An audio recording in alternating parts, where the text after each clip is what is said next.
ሰላም ጤና ይስጥልኝ አድማጭ ተመልካቾቻችን፣ ይህ በዘመድ ቲቪ እና በፍኖተ አማራ የዩቲዩብ ገጽ የሚተላለፈው የፍኖተ አማራ ዝግጅት ነው።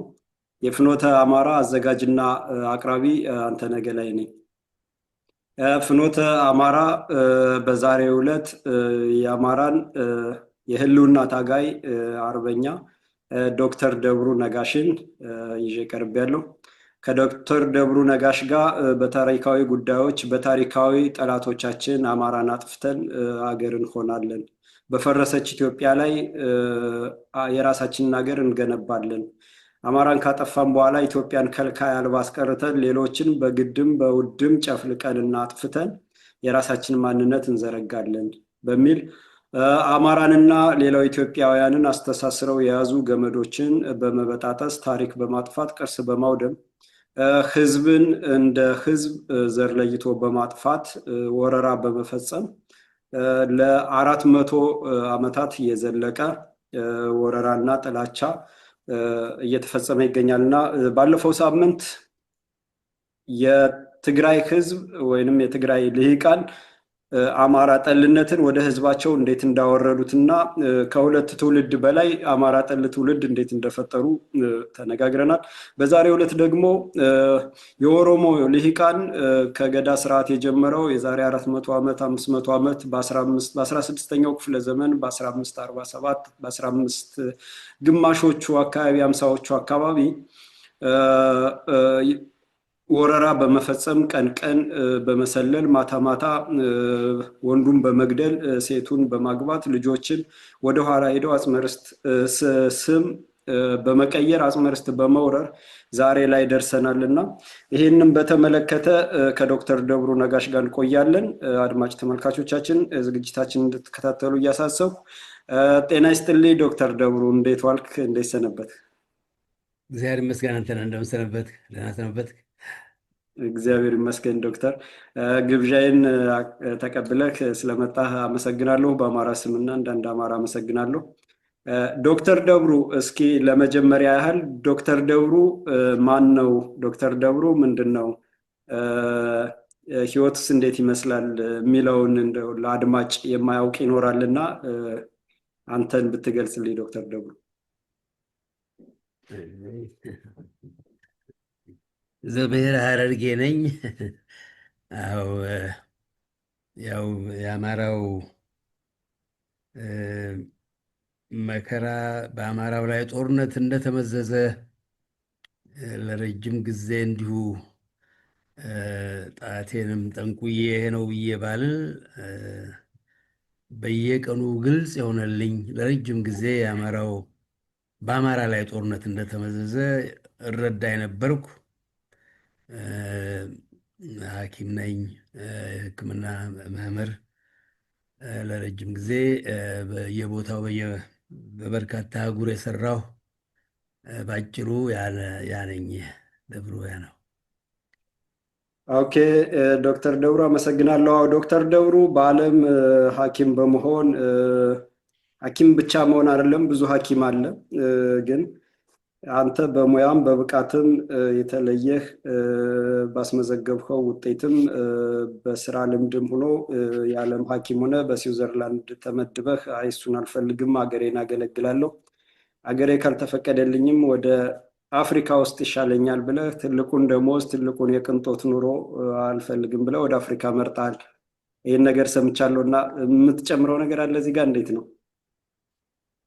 አዎ ያው አውሮፓ ስለተማርኩ ምኞቴም ዘወትር ወደ አህጉሬ ለመመለስ ነበር። ያው ሀገራችን የሚመለሱበት ሆኖ ስላልተገኘ እዙ አፍሪካ አፍሪካውያን መሲያ ለማገልገል ወስኜ ወደዚህ መጣሁ። ቀደም ሲል ዓለም መንግስታት ከመግባቴ በፊት ለአንድ 20 ዓመት ያህል የደች መንግስት ምንድን ነው በአማርኛ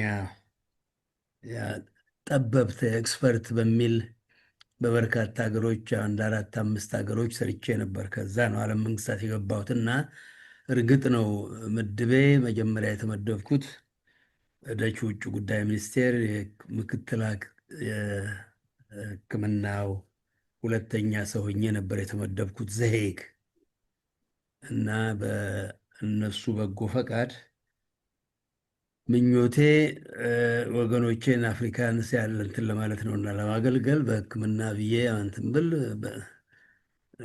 ነው። እንደዛ ነው ወደዛ እንትን ያልኩት። የበርካታው ሰው ምኞት እዛው ለመቅረት ነበር እና እኔ አንድም ቀን አላቅማማውም፣ ደስም ብሎኝ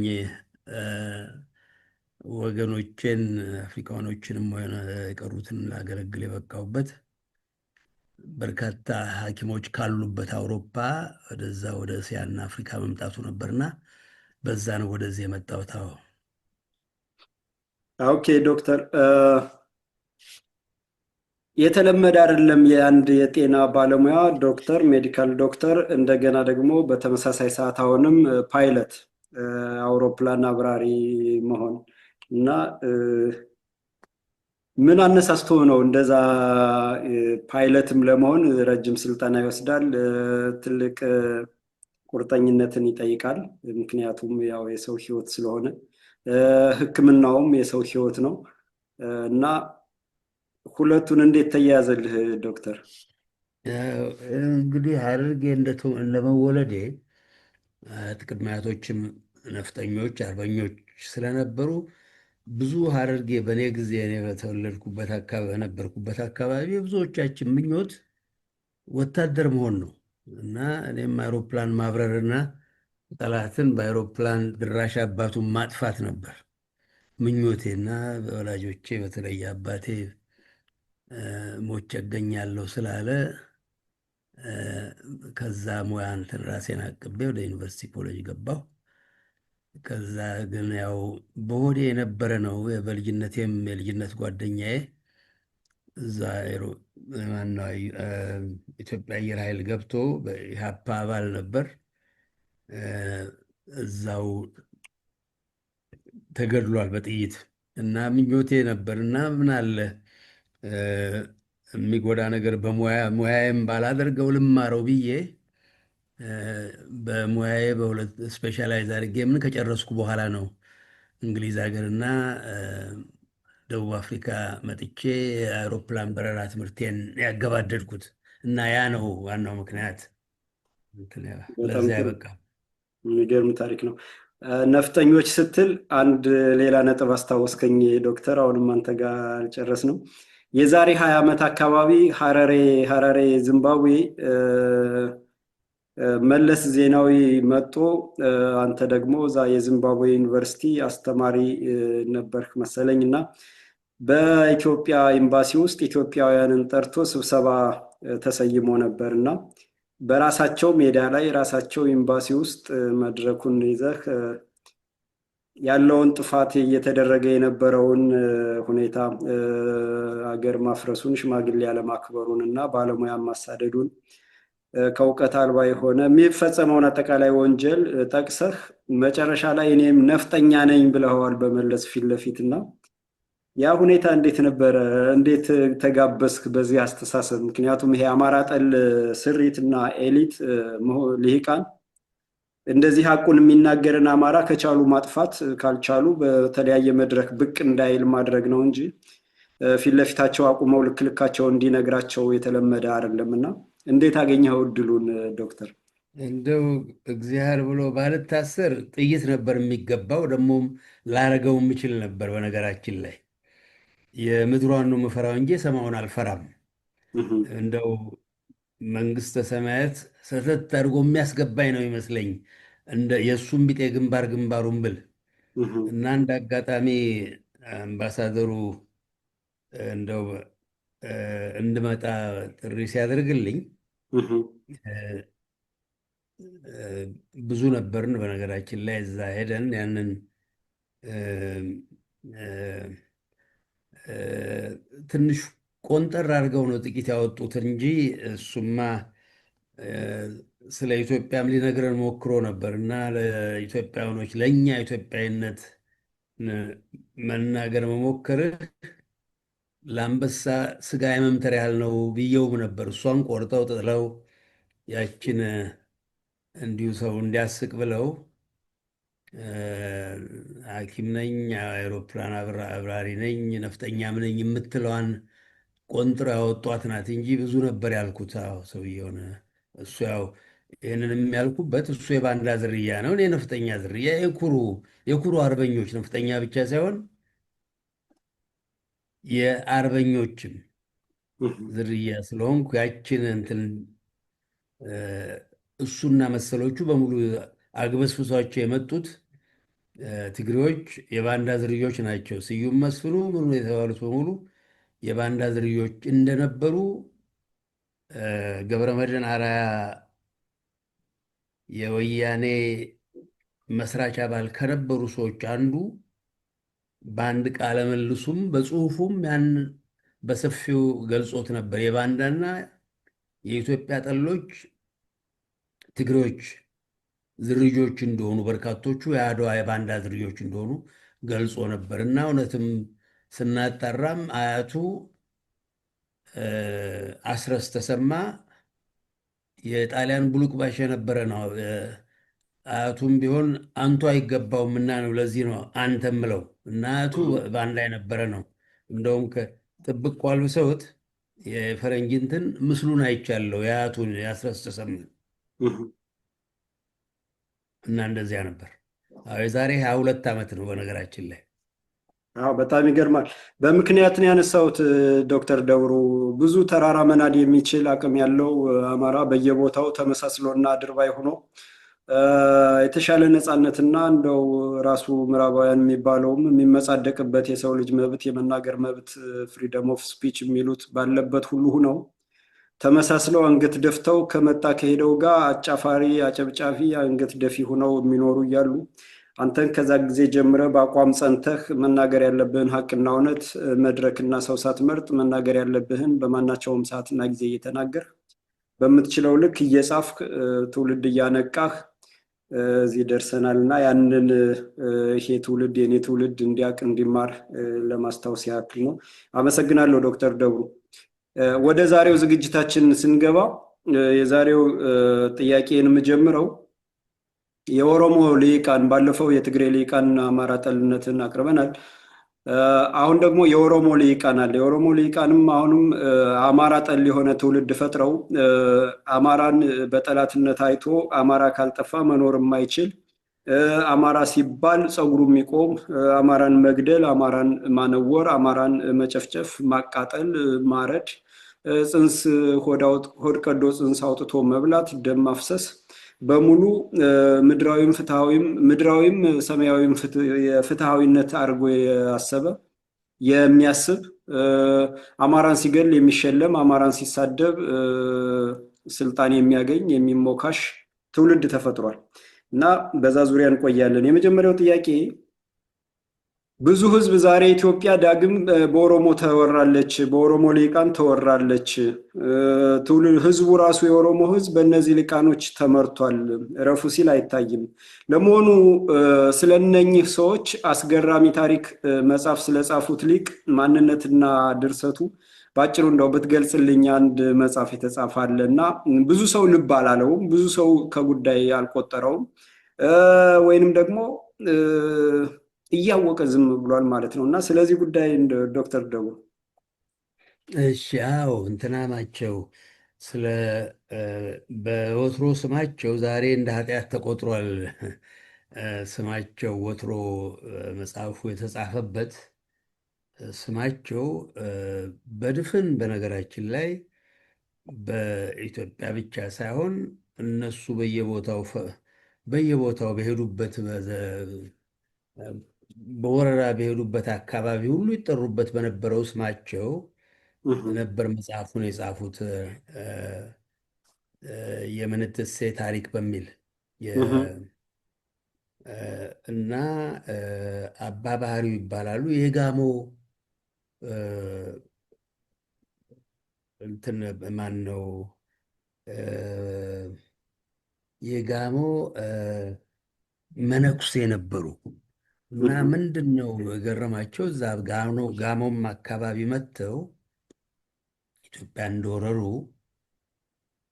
በኢትዮጵያ ታሪክ ውስጥ ታይቶ ተሰምቶ የማይታወቅ ድርጊት ይፈጽሙ ነበር እነኚህ ወራሪዎች እና ለማጥፋት ያላቸው ለመግደል የነበራቸው ትጋት ይላሉ። ቃሉ ያ ነው እንደው ትጋት። ፕሮፌሰር ጌታቸው ኃይሌ ነፍሱን ይማረውና እሱ ተርጉሞታል። ያንን ምንድን ነው የመጽሐፉ በነገራችን ላይ እንደውም መጽሐፉ በእጄ ያለ የተተረጎመው ዜናሁ ለምንትሴ ነው ዛሬ ኃጢአት ዜናሁ ሆኗል። ዘጋላ ነው የሚለው መጽሐፉ። ዜናሁ ዘጋላ ነው የሚለው። አዎ እሱን እና የጻፉበት ምክንያት ለምንድን ነው ስለ እነኝህ ሰዎች የሚጻፈው ብለው የሚገርም ነገር ነው ብለው ሲጠየቁ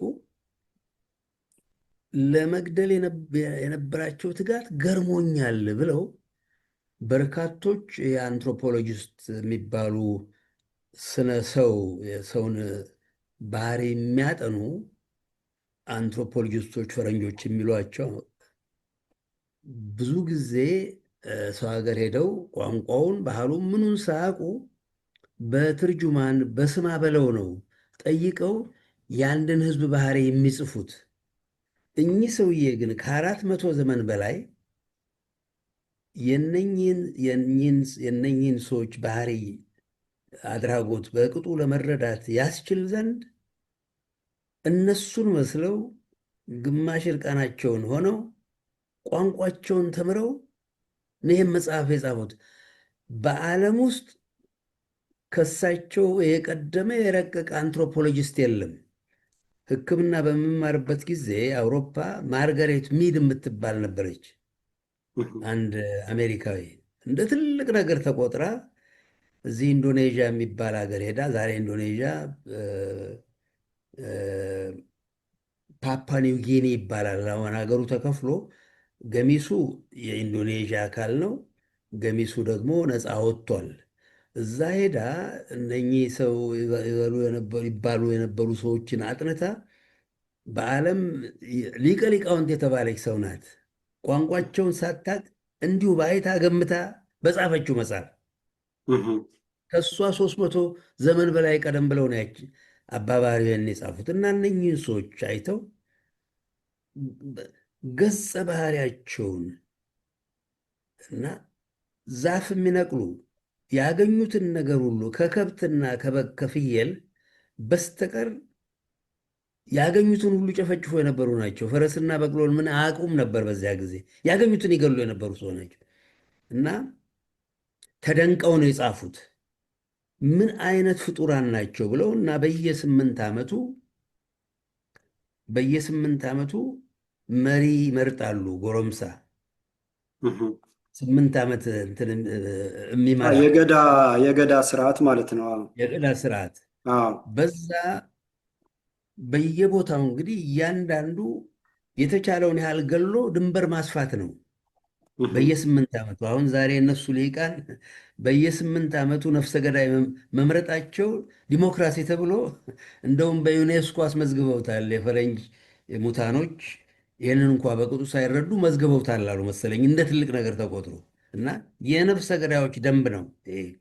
ስለዚህ አባባሪው እነኝህን ሰዎች አጥንተው ከአራዊት የባሱ እንጂ ያነሱ አለመሆናቸውን ከነ ማስረጃው ለመጀመሪያ ጊዜ ለዓለም ያበረከቱ ሰው ናቸው። የእኛ ደካማነት አንድና ሁለት የለውም። የነኝህን ሰዎች ታሪክ ዓለም ሊያውቀው ሲገባ በአማርኛ በእንግሊዝኛ መተርጎሙ ቀርቶ በአማርኛ አልተተረጎመም። በመካከሉ አንድ ኤርትራዊ የተባለ ዛሬ አስመሮም ለገሰ የሚባል ገዳ ሲስተም ብሎ ፒኤችዲ ተብሎ የእነሱን እንትን አግኝቶበታል። አንድ ሰው አንድ አሁን የእነሱ አለቅላቂ የሆነ ወሎ ያደገ ነው አሉ። ኤርትራዊ የሚባል ነው። ያም መጽሐፍ ጽፏል እና በአጠቃላይ የወንጀል ድርጊት ስርዓት ነበር። የገዳ ሲስተም የሚባለውም የገዳ ስርዓት የሚባለው ማጥፋት ነው፣ መግደል ነው በየ8 ዓመቱ። ታሪኩ እጅግ ረጅም ነው እና በአጭሩ ሰውየው ያን ተምረው ምንድን ነው ያደረጉት? ለዚህ የበቃንበት ምክንያት ምንድን ነው ብለው ይመልሳሉ። እሱንም ምላሽ ጭምር እኮ ነው የሰጡት። እና ምንድን ነው እንትን ያደረጉት? በኢትዮጵያዊ ያው በኢትዮጵያ ሲባል በርካታ አማራ ነበር። የኢትዮጵያ ሰራዊቱም ምኑም 10 አይነት የስራ ዘርፍ ነበር ይላል።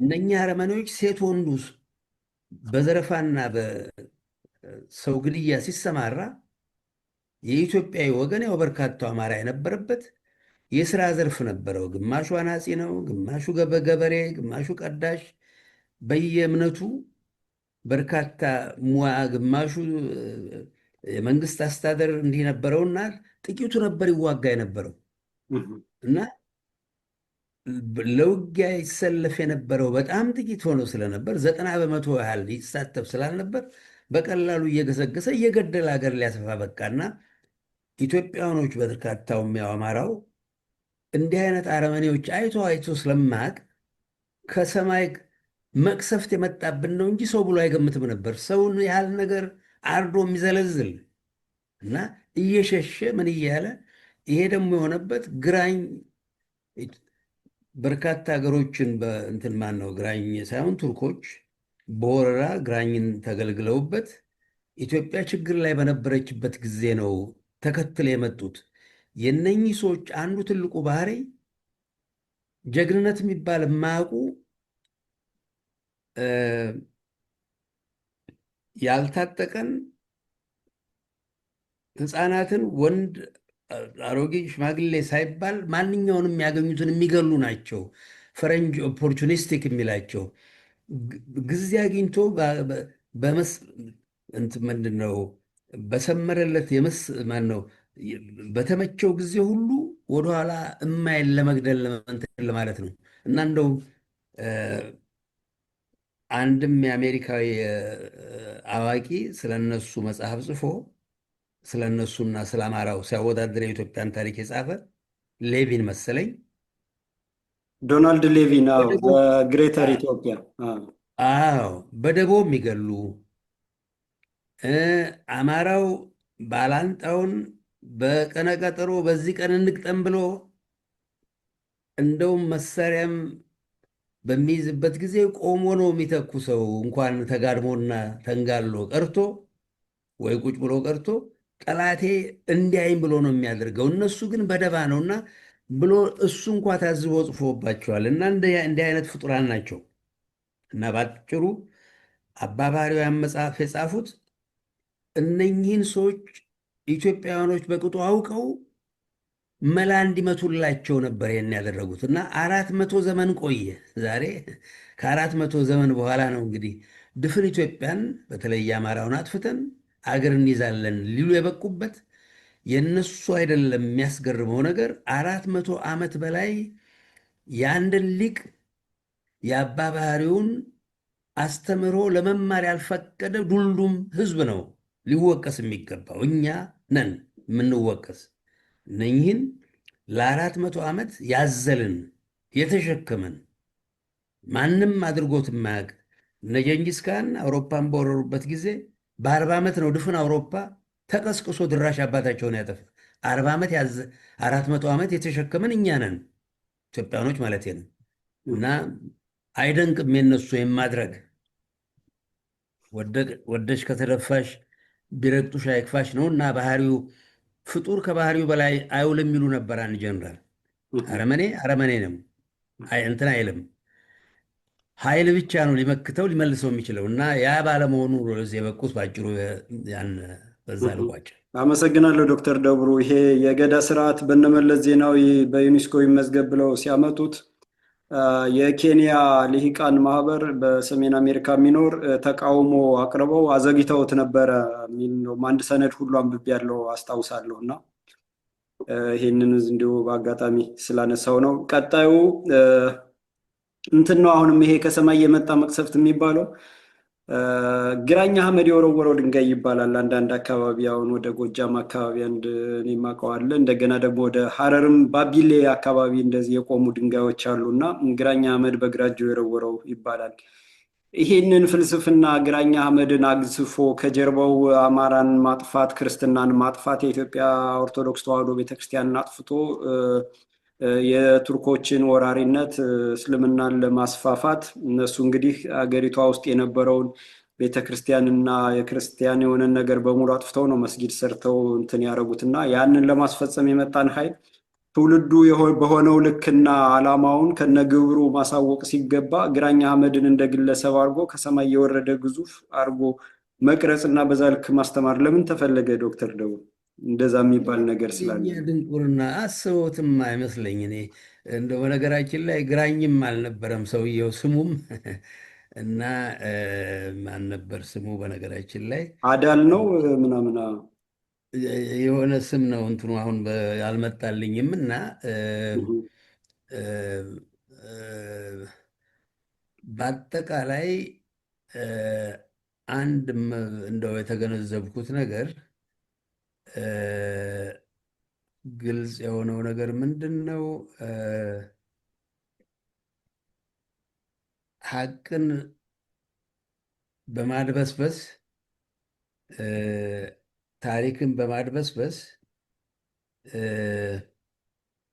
አንዳንድ አስፈላጊ ያልሆነ እ፣ ምንድን ነው አንድነት እንዲህ የመሳሰለ ነገር ሀቅን እ፣ በመዝለል የሚደረግ እንትን ነው እና ጠቅላላውን ያልተማረ ሕዝብ እኮ ነው የእኛ ሀገር እ፣ አንዱ እ፣ ትልቅ እንትን ቀለም የቆጠረውም እንደው ያልተማረ ሲባል ያልተማረ የማያነብ ሕዝብ ነው። በነገራችን ላይ የእኛ ሀገር ሕዝብ ይሄን ልረዳ ከበቃሁበት አንደኛ ቀለም የቆጠረ የተባለውምም ማነብ የማያስተውል ነው። የኛ ሀገር የመሸታው ቤት እንትን የሚል ነው። አንዴ ዴንማርክ ያቺ ትንሽ ሀገር ናት እና አንድ የዛሬ 30-40 ዓመት ግድም አንድ ነገር ሳነብ በጣም ብዙ አንባቢ ያለበት ሀገር ነው እና ለዛች ትንሽ ሀገር ብዙ የኖቤል ፕራይዝ በሳይንሱ በምኑ ሽልማት ያገኘች ሀገር ናት የሚል ነገር አነበብኩኝ እንደው ድንገት። እና እኛ ሀገር ውስጥ አንድ የእኛን ድንቁርና ለመግለጽ ያህል ነው። አንድ ትግሬ ጎበዝ የነበረ ትግሬ ገብረሕይወት ባይከዳኝ የሚባል በልጅነቱ ኦስትሪያ ሄዶ የጸረ ማርያም ፕሮቴስታንቶች ትምህርት ቤት ሄዶ ፕሮቴስታንት ሆኖ የመጣ ብልህ የነበረ ኢኮኖሚክስ የሚባለውን እንትን ትምህርት ተምሮ የመጣ በሚኒሊክ ጊዜ አንድ መጽሐፍ ይጽፋል። ዛሬም እንደ ተአምር የሚታይ ነው። የዛ ሰውዬ ብልህ የነበረ ሰው በወጣትነቱ በ33 ዓመቱ ነው የሞተው እና ያ መጽሐፍ እሱ መጽሐፉ በታተመበት ጊዜ የኢትዮጵያ ሕዝብ ከ6-7 ሚሊዮን ሕዝብ አይበልጥም። በዚያ ጊዜ 2000 መጽሐፍ ነበር አስመራን የታተመው መጽሐፍ ይላል። የዛሬ 78 ዓመት ኢትዮጵያ መለስ ቀለስ በምልበት ጊዜ የሚታተመው መጽሐፍ በአንድ ጊዜ የሚታተም መጽሐፍ ከ4000 በላይ አይበልጥም። የኢትዮጵያ ሕዝብ 6-7 ሚሊዮን ባልበለጠበት ጊዜ 2000 መጽሐፍ አንዴ ሲታተም ከ120 ዓመት በኋላ 4000 መጽሐፍ እንግዲህ በዚያ ጊዜ እጥፍ የነበረው ህዝብ የዛ ጊዜ 12 ሚሊዮን ህዝብ በዚያ ጊዜ ሊያነበው የሚገባውን ያህል ነው የሚጽፈው 10 ጊዜ በላይ ቁጥሮ ከዛ በላይ ገዝፎ እንግዲህ በትንሹ በዚያ ጊዜ እንኳን የድንቁርና ዘመን ዛሬ ሊታተም የሚገባው መጽሐፍ ከ40,000 መጽሐፍ በላይ ነበር ሊታተም የነበረው በዛሬ 120 ዓመት የእውቀት ደረጃ እንኳን እና የሚያነብ የሚመራመርም አይደለም። በስማ በለው የሚኖር ነው። አንድ ገጽ ጽሁፍ የማያነብ አይደለም። እንደዚህ ውጭስ ያለው አንድ ነገር ቢጻፍ አንድ ገጽ የሚከብደው ነው እና ሰው ካልጠየቀ፣ ካልተማረ፣ ካላነበበ እንትን ላይ እና የኛ ሀገር የመጨረሻ ድንቁርና ያየለበት ሀገር ነው። ስለዚህም ነው በአረመኔዎች የምንመራው ዛሬ። ይህም አይቆረቁረው እነ ወያኔን የመሰለ የወያኔ ምሁራን ጀነራሎቻቸው የሶስተኛ አራተኛ ትልቁ ምሁራቸው የነበረው 7ኛ ክፍል የደረሰ ነበር አሉ። ጀነራሎቻቸው እና የወረዳ ኦርደር አሁንም ኢታማጆር ሹም የተባለው አስር አለቃ ምርኮኛ ምርኮኛ እና ምርኮኛ። የግራኝ አህመድ ስም ኢማም አህመድ ኢብን ኢብራሂም አልጋዚ የሚባል ነው እና ግን ግራኝ አህመድ ብለው ሰየሙታ። ወደ ሁለተኛው ጥያቄ ልግባ ዶክተር።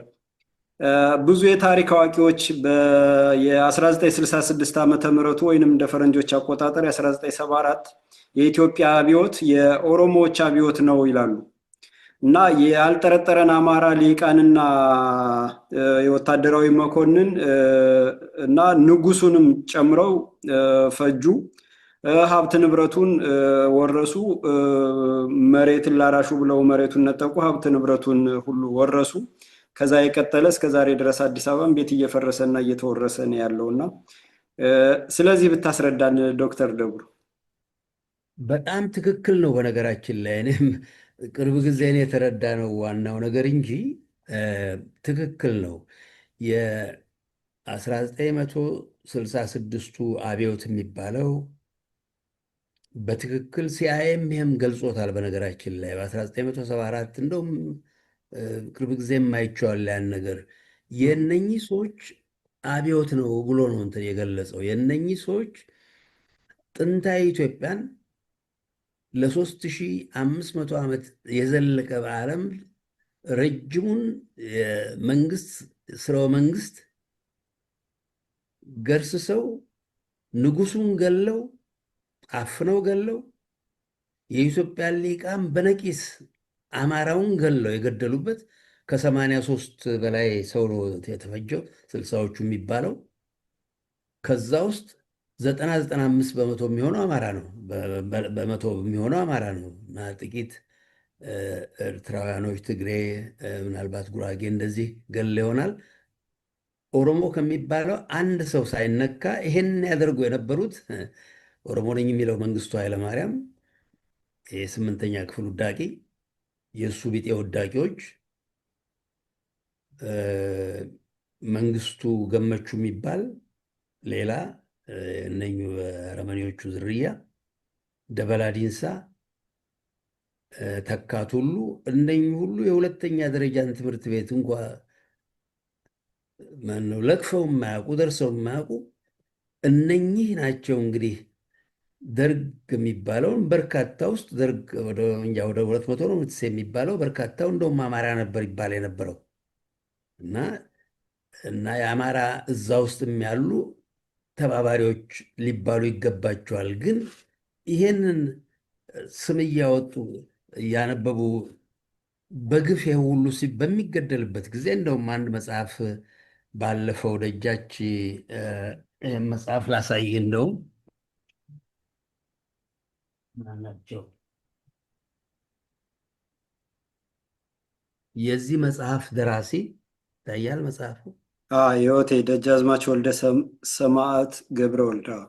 አዎ ይህም መጽሐፍ የጻፉት ሰውዬ በአንድ ቃለ ምልልሳቸው የኢትዮጵያ የመከላከያ ሚኒስቴር እንከን ያልነበረባቸው በጣም ጨዋ አርበኛም የነበሩ ጀነራል ከበደ ገብሬ የመጀመሪያው ጥቁር የዓለም መንግስታት ኃላፊ የነበሩ እንደውም ኮንጎና ማነው ኮሪያ የዘመቱ ትልቅ ጀግና የነበሩ ሰውዬ ምንም ኃጢአት በነሱ በእነኚህ በአስር አለቆችና በውዳቂዎች አቅም እንኳ ተመርምረው ምንም ነገር ያልተገኘባቸው እነሱ ዳኝነት በሚሉት 10 ጋሻ መሬት የደን መሬት ተመርተዋል በሚል በሰበብ ሲገደሉ መጽሐፉ ላይ አንዲት ጋት መሬት በእጃቸው ያልነበረ ይህን ስለተመሩ ብቻ ኃጢአት ተደርጎ ሲገደል የኦሮሞ ጀነራል ተብዬዎችና ሚኒስቴሮች እነ ይልማ ደሬሳ የሚባሉ ለንደን ስኩል ኦፍ ኢኮኖሚክስ የተማሩ ምሁር በርካታ ደን በሳቸው ይዞታ የነበረ የተጨፈጨፈ ይህን ሁሉ ሊያውቁ የሚችሉ አርበኛ የነበሩት እነ ጀነራል ማነው ጀነራል ማነው ጃገማ 40-50 ጋሻ መሬት 40-50 ጋሻ ኩታ ገጠም መሬት ያላቸው ሳይነኩ እነሱ ይነኩ ማለት አይደለም፣ ተገቢ ነው ማለት አይደለም። ግን በአጠቃላይ ጦርነቱ የታወጀው ሰበብ ተፈልጎ አማራ ነበር የተፈጀው እና ይሄን ይፈጁ ያስፈጁ የነበሩ ደግሞ ከወታደሩ ጎን መኢሶን የሚባለው በርካታው አማራ በድንቁርና አባል የነበረ ለኢትዮጵያ እንትን እላለሁ ብሎ በእነሱ ውስጥ የነበረ አማራም እያለ ይህን ሁሉ ግፍ ያስፈጽሙ የነበሩት ማን ነው? እኚህም ሰውዬ ገልጸውት የነበረው ባሮ ቱምሳ የሚባል ፋርማሲ ነው ትምህርቱ። አማራ የኢትዮጵያ ባለስልጣኖች እየመጡ እየገረመመ ምን ሰርተህ ነበር ይል የነበረው ባሮ ቱምሳ የሚባል ነው፣ ፋርማሲስት ነው። በኋላ እነሱ ገደሉት ሐረርጌ። እንዲህ አድርገው አዋርደው አማራን በነቂስ ፈጅተው ሀብት ርስቱን ያለማውን ያቀናውን መሬት ከመሬት ከእርሻ ጋር የማይተዋወቅ ለአረመኔ ተሰጥቶ ማነው ዘገየ አስፋው የሚባል የመሬት ይዞታ ኃላፊ የነበረ ሰውዬ እሱን የመሬት ይዞታ ኃላፊ አድርገው አቶ በለጠ ገብረ ጻዲቅ የሚባሉትን የመሬት ይዞታ አዋቂ ሚኒስቴር የነበሩትን ገለው ይህን ሰውዬ ስልጣን ላይ አምጥተው አማራ ይጎዳ ዘንድ ከመሬት እንዲላቀቅ ከ10 ሄክታር በላይ ከሩብ ጋሻ መሬት በላይ ያለውን አማራ ወራሪ ብለው ገለው በርካታውን እርቃነ ስጋውን አስቀርተው ያ ሳያንስ እንግዲህ ብረቱ እንዲፈታ ተደርጎ በዳር ሀገር ያለው አማራ የኢትዮጵያን ዳር ድንበር ያስከብር የነበረው የእኛ ቅድመ አያቶች ብረት እንዲፈቱ ተደርገው ባያቆሙ ተናገር ሶማሌም ሰሰት ብሎ ይገባል በቃው አማራውም ተፈጅቶ ከተማ ቦታ ያለውን ከተማን የቆረቆረ የፈጠረ ኢትዮጵያን አማራ ነው። የከተማ ቦታውንም እንዲወረስ ያደረጉ እነኚህ ዛሬ ስልጣን ላይ ያዙ ወራሪዎች ናቸው። ስለዚህ ምንም በማያወላዳ ሁኔታ ትክክል ነው ማለት ነው። ይሄን ያልተረዳው ኢትዮጵያዊ በተለይ ሆን ተብሎ በንግድ ላይ የተሰማራ አማራ አልነበረም። ንግድ ላይ የተሰማራው ይጎዳ ማለት አይደለም፣ ግን በዓላማ ይሄ ሁሉ ሲደረግ የአማራ ልሂቃን ተብዮች ይሄን ተረድተው በወጉ ሊቀለበስ ሲገባ ኢህአፓም ውስጥ የሚባለው ውስጥ በአመራር ውስጥ ትግሬ፣ ኤርትራ፣ ጉራጌ እነኚህ ጀሌው ሟቹ የሳትራት የሆነ የነበረው የአማራው ልጅ ነበር። ገዳዩ የኦሮሞ ተብዮቹ እነ ሜይሶና ደርግ ነበር ይገል የነበረው። በሁለቱም በኩል ያልቅ የነበረው አማራው ነበር እና ምን ጥርጥር አለ? ያ ሀቅ ነው እና ዛሬም ይህን ያልተረዳ በርካታ ሚሊዮን አማራ አለ።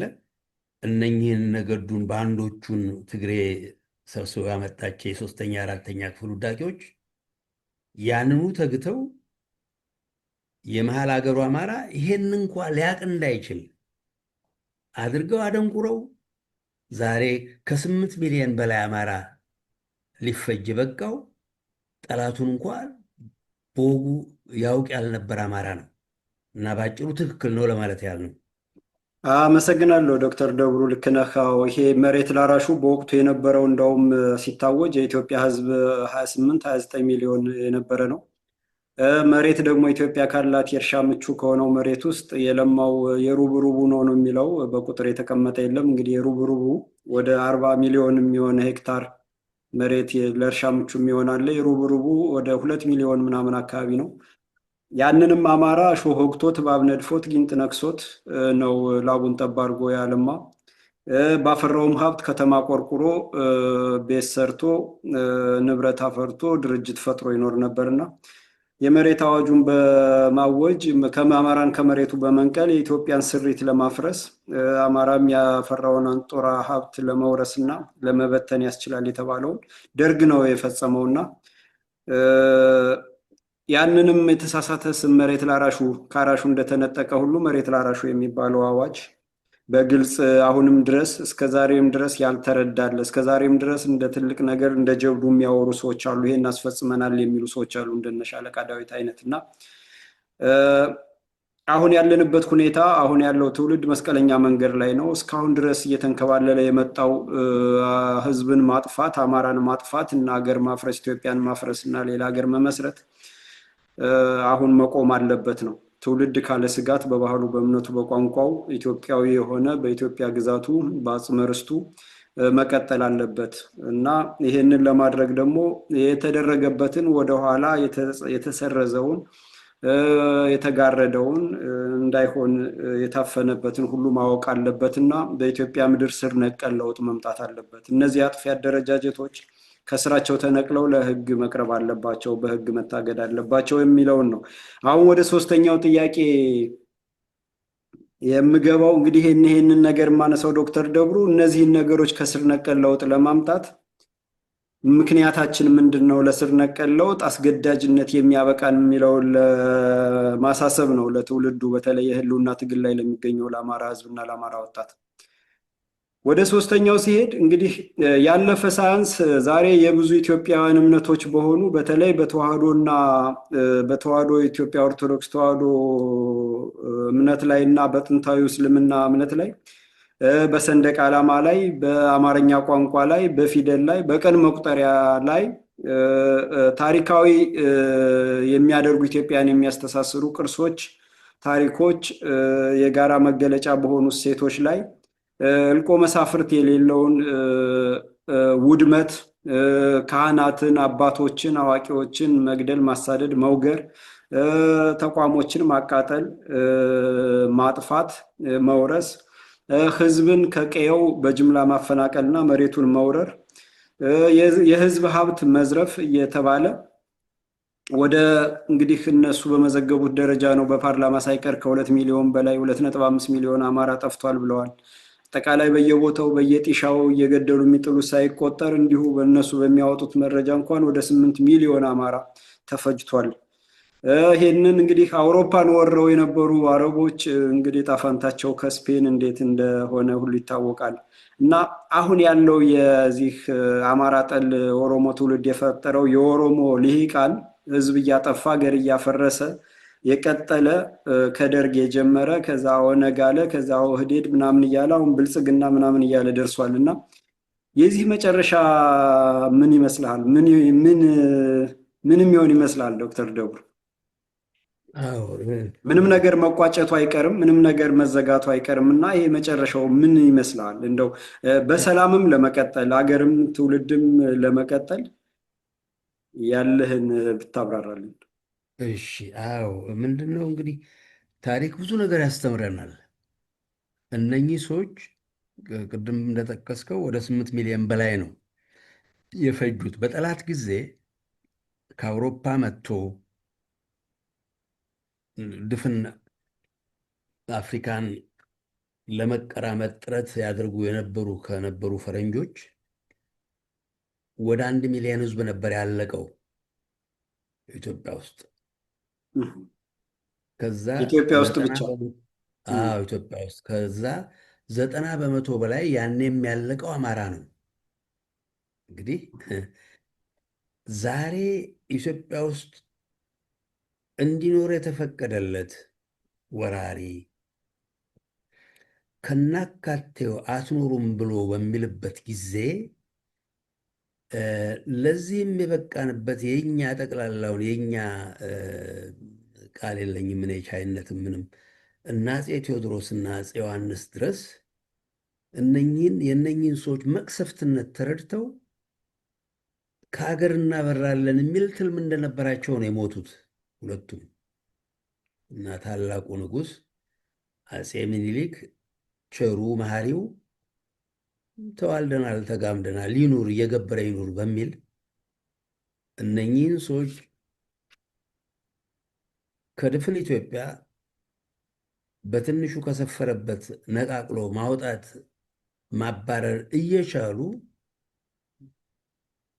ወገኔ ብለው እንደ ህዝብ አድርገው ቆጥረው በርካቶችም ኢትዮጵያ የሆነው እንደውም ልጃቸውን ጭምር ለአንዱ ድረው እንዲህ ባለበት ሁኔታ እነሱን ይሸጥ የነበረን አረብ ማነው አባ ጅፋርን ደጋግመው ይሄን ካደረግክ ልብ አድርግ አልምርህም ብለው የዛቻ ደብዳቤ ድረስ የጻፉለትን አረብ ዛሬ ኦሮሞ ተብዬዎች እንደ አምላካቸው እንደ ንጉሳቸው ሲቆጥሩ እነሱን ሸጥክ ብለው ማነው እኚህን ሰውዬ የወነጀሉና ይህ አረብ የሸጣቸውን ከደቡብ አፍሪካ ድረስ ገንዘብ ከፍለው ወደ ኢትዮጵያ እንዲመለሱ ያደረጉን ሰው የዚህ የኦሮሞ ልሂቃን ተብዬዎች ነጋ ጠባ ምኒልክን ምን የነካው እንጨት እያደረጉ ያሉ ሰዎች ናቸውና ምንም ሊለወጡ የማይችሉ ለፈጸሙት ወንጀል ደግሞ የሚፈረድባቸው አይፈረድባቸውም የሚያሰኘኝ ይህን ያህል ዘመን ለፈጸሙት ወንጀል ማንም የቀጣቸው ስላልነበረ የልብልብ በቃቸው። ስለዚህ እነሱ በምንም ሊፈረድባቸው አይችልም እና ይህ እንትን የሚለው ነገር ምንድን ነው? ሊቀሰቅሰው የሚችለው ነገር ዋናው ነገር አሁንም ለዘመናት እነሱን የተሸከመው በድንቁርናም ሆነ እያወቀ ያ ህዝብ በቅጡ የነኝን ሰዎች ማንነት ማወቅ እንዲገባው ነው። እስከ ቅርብ ጊዜ ድረስ በርካታ አማራ አላወቃቸውም። አሁንም በቅጡ አውቋቸዋል ብዬ አልገምትም። እነኝህን ሰዎች አሁንም ይሄ አብይ የተባለ ፍጡር ሰራዊት ዘምቶ በእንትን አማራን ለመፍጀት እስከወሰነበት ጊዜ ድረስ በርካታው ሰው አሁንም ያውቃል ብዬ አልገምትም እኔ። እና ዋናው ትልቁ ተስፋችን አማራ የነኝህን ሰዎች ምንነት በቅጡ ባወቀ ቁጥር መጀገኑ የማይቀር ነው እና እንዲቆርጥለትና ሌሎችም እንዳደረጉት እና አረቦቹ ያደረጉት ማነው ደቡብ አውሮፓኖች ያደረጉት ትልቅ ምሳሌ ነው። 800 ዓመት ሀገራቸውን ወረው የነበሩ የእስልምና እምነት ተከታይ የነበሩ የሰሜን አሜሪካ አረቦች ልክ ሰሜን አፍሪካን እንደወረሩ ሁሉ ሰሜን አፍሪካን እንደወረሩ ሁሉ አረቦች ከሳውዲ አረቢያ ከመን መጥተው በፈረስ ይህን ቆላውን ምንም ሳይገድባቸው እንደወረሩ አውሮፓም ተሻግረው ስፔንና ፖርቹጋል ደቡቡን ያዙ። 800 ዓመት እዛ ቆዩ። አቅም እስኪያገኝ ድረስ ትንንሽ ሀገሮች ነበሩ። እነኚህ ክርስቲያኖቹ እንትኖች እነሱ ብቻ አልነበሩም። በነገራችን ላይ አይሁዶችም ወረዋቸው ነበር። በዚያ ጊዜ ከዚህ በአውሮፓ ይኖሩ የነበሩ በርካታ አይሁዶችም ስፔንና ፖርቹጋል ይኖሩ ነበረ እና የካቶሊክ እምነት ተከታዮቹ እነኚህ ሰዎች ወራሪዎች ናቸው፣ አገራችንም መልቀቅ አለባቸው፣ በእምነት በምንም አንገናኝ፣ በዚህ ላይ ገዢዎቻችን ሆነው አንድ ነገር ማድረግ አለብን ብለው ጣምራ ጦር ፈጥረው ፖርቹጋልና እንትኖች ስፓኒሾች በአጭር ዘመን ውስጥ ሁለት ዜ ነው እንትን ያሏቸው ለወሬ ነጋሪ እንዳይተርፍ ከመፈጀታችሁ አገር መልቀቅ አለባችሁ ተብለው አይሁዶችና አረቦች የዛሬ በ1480 አካባቢ የዛሬ 500 ዓመት ግድም ነው ሙልጭ አድርገው ከሀገር አብረው እንደውም እነሱን እንደተገላገሉ ነው አውሮፓኖች እጅግ መጥቀው በስልጣኔ በምንም በቴክኖሎጂ መምጠቅ ጀምረው እና አሜሪካንና ደቡብ አሜሪካንና ሰሜን አሜሪካን ለመውረር የበቁት እነኝህን ሰዎች ከተገላገሉ በኋላ ነው። እና እንቅፋት ናቸው አቆርቁዘውናል ብለው ነው ሙልጭ አድርገው ከሀገር ያወጧቸው። እና እኛ ሀገር ያሉት ይሄ ኦሮሞ ተብዬው 28 ነገር ያጠፋ በርካታውን ጥንታዊ ኢትዮጵያዊ አስገድዶ ቋንቋዬን ተናገር አለበለዚያ በግብር በምን ከሀገር አበራሃለሁ እያለ በባርነት ይዛለሁ ብሎ የግፍግፍ እየፈጸመ ባህሪ ማንነታቸውን የለወጡ ናቸው ዛሬ ርስታቸው ላይ ሰፈረው። እና የማይቀር ዕዳ ነው ብዬ የምገምተው የትም ሀገር እንደሆነው ዛሬ መሬት በጠበበበት ባዕዳን ኢትዮጵያ ምድር ላይ ተንሰራፍተው አይኖሩም የሚል ግምት ይኖረዋል የኢትዮጵያ ሕዝብ ወደፊት። በነገራችን ላይ ባቢሌ የነበረውን የአራዊት ክልል ከብት ለቀውበት ዛሬ በርካታ አውሬ በበሽታ አልቋል። ግማሹም መዋለድ አቅቶት የዝሆን የምን በዛ አካባቢ የነበረ ዝሆን በዚያ ብቻ ነበረ። ዝሆንና የጫካ ፈረሶችም ነበሩ። አውቀዋለሁ አካባቢውን። ባቢሌም አራዊቱ ቁጥሩ ሳስቶ በርካታ ህዝብ ጎበኘ የነበረውን የሰው ጉብኝት ብቻ አይደለም፣ አራዊቱ በሀገሩ እንዳይኖር የተደረገበት ነው። እነኚህ እንኳን አራዊት ለሰውም የማይሳሱ ስለሆነ በድፍን ኢትዮጵያ ወንድ አራዊት ዝሆን፣ አንበሳ ምን ለማግባት እየገደሉ ለ400 ዓመት አውሬዎቻችንን ፈጅተዋል። በርካታ ሰው ሰልበው የዘር ፍጅት ለ400 ዓመት ሲያከናውኑ ኖረዋል። ያ ሳንስ በአራዊቱም ጭምር እንዳይኖር ያደረጉ ናቸው። ለማንም የማይበጁ አጥፊዎች ለመሆናቸው ዛሬ የእነሱ ምሁራን ተብዬ ቀለም የቆጠረው አባገዳ ምንትስ የተባሉ ነፍሰ ገዳዮች ይህን ከማድረግ ወደኋላ ያላሉ ናቸው እና የኢትዮጵያ ሕዝብ በተለይ ጦርነት የታወጀበት አማራ ለወትሮም ኢትዮጵያን የመሰረተና ያቆመው ጀግና አማራ የሚነሳበት ጊዜ ሩቅ አይደለም የሚል ግምት አለኝ። ከአሁን ቀደም ተደርጎ እንደነበረው አባባሪው ገልጸውት እንደነበረው እነሱ ሴት ወንድ ሳይል ነበር የወረ የነበረው እና አማራ እንደውም የፋኖ አመሰራረት ምናልባት ከዚያ ጊዜ የመጣ ሳይሆን አይቀርም የሚል ግምት አለኝ። እስከ ዛሬ ድረስ ስናስታምመው የነበረ ነገር ምንም ፋይዳ እንደሌለው ግልጽ ሆኗል እና ከነኚህ ሰዎች ጋራ ናዚ ጀርመኖችን ከቀረው ሕዝብ ጋር አብሮ በሰላም ለመኖር የሚያስችል ስላልነበር በርካቶቹ ለፍርድ ቀርበው ያው የሚገባቸውን አግኝተዋል። የገዛ ለጀርመን እንኳ ያደሩ ሰዎች አሁን ለፋሽስቶች ያደሩ በርካታ ሀገር እነ ሆላንድ እነ ዴንማርክ ወገኖቻቸውን ለናዚ አድረው የነበሩ ሰዎች ዜግነታቸውን ቀምተዋቸዋል እና የነኚህ ሰዎች ዕጣ ፋንታ በኢትዮጵያ ውስጥ ለመገመት ያስቸግር ይመስለኛል። እንደኔ ነው እያንዳንዱ የተወረረ ምድሩን ኢትዮጵያን የሚያስመልስ እንደውም ዛሬ ቤት እያፈረሱ ምን እያሉ ሸጠው ለመሄድ ባዕዳኖችን አረቡን ምኑን መሬት ግዙ በሚል እንደውም የኢትዮጵያን ሕገ መንግስት ባዕዳን መሬት ይዙ ባልነበረበት ጊዜ ዛሬ መሬት ሊሸጡ ተዋውለዋል፣ ጨርሰዋል። ወያኔ በርካታ ኢትዮጵያን ሸጦ ነበር ሄደው ወደ 80 ቢሊዮን ብር ዘርፎ ሄዱት።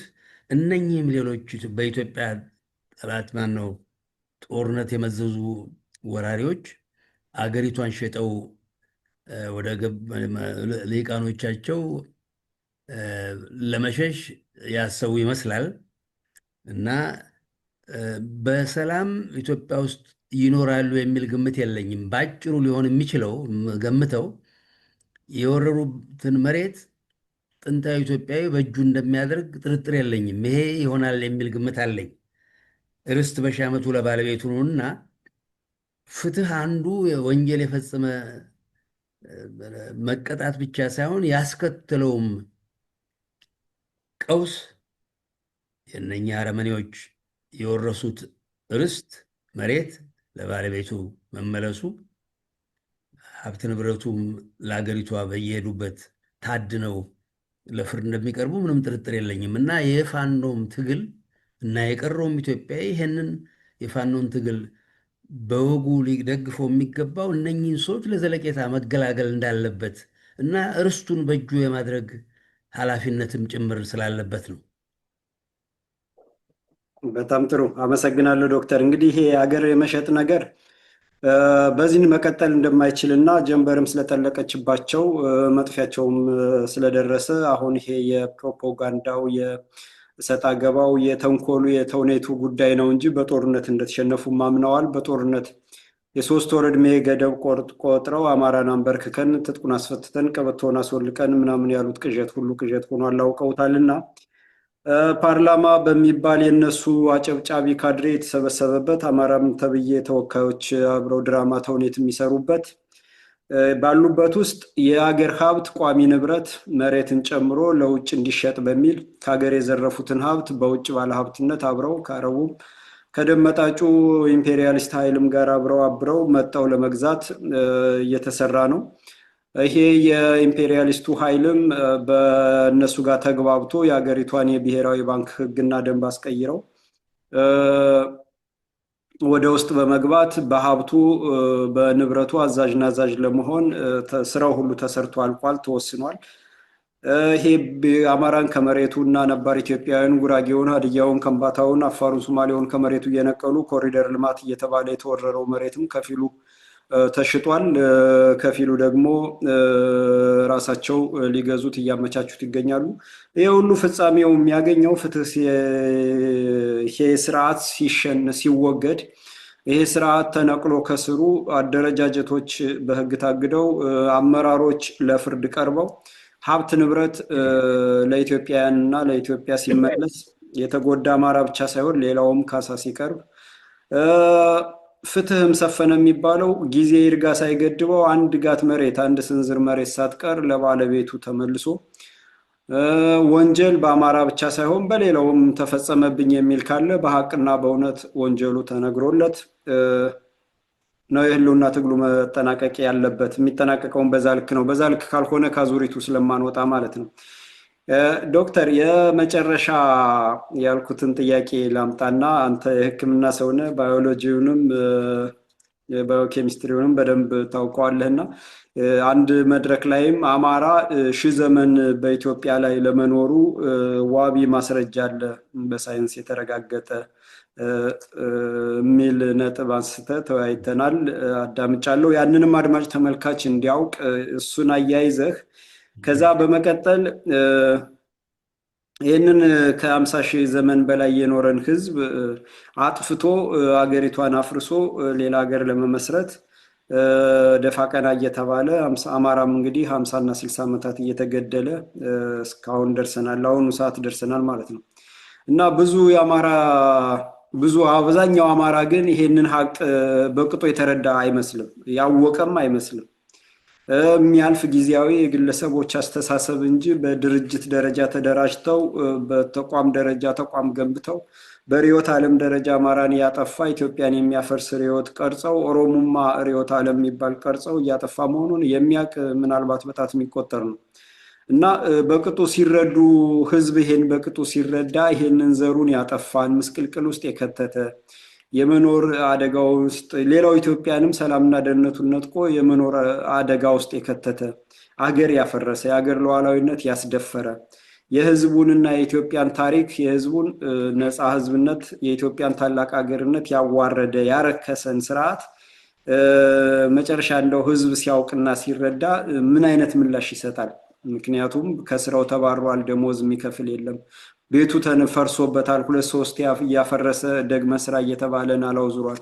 ዛሬ ራሱን የሚያጠፋው ቤት ይቁጠረው፣ ስራ አጦ ደሞዙ ልጅ ማሳደግ አቅቶት በሽተኛ የሆነው ሕክምናው አይቀመስም፣ አስተማሪው፣ ሐኪሙ፣ የመንግስት ሰራተኛው ደሞዝ የለውም እና በዚህ ሁኔታ ደግሞ መብራትና የቅንጦት ነገር ነው፣ ከህዝቡ ጋር የማይገናኝ የማይጠቅም የሚበላ በሌለበት ሀገር ላይ ቤተ መንግስት እና መብራት እያብለጨለጨ እያሳየ እያጠፋ ነው እና ህዝቡ ይሄንን ሲረዳ ምን የሚሆን ይመስላል ዶክተር ደብሩ?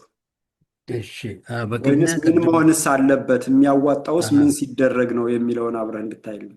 እሺ፣ በቅድሚያ ለጠቀስክልህ እንትን ላነሳት እንትን 50 ሺህ ዓመት አማራው በሀገሩ የኖረ ለመሆኑ የሳይንስ ማስረጃ እንደነበረው ባለፈው 1-2-3 ጊዜ አንስቼዋለሁ። ይህም በቅጡ ልበለው እነኚህ ሰዎች 500 ዓመት አልሞላቸውም ኢትዮጵያን ከወረሩ። ትላንትና እ፣ ኢትዮጵያን ወርረው ተወላጁን ከሀገር ውጣ የሚሉት አረመኔዎች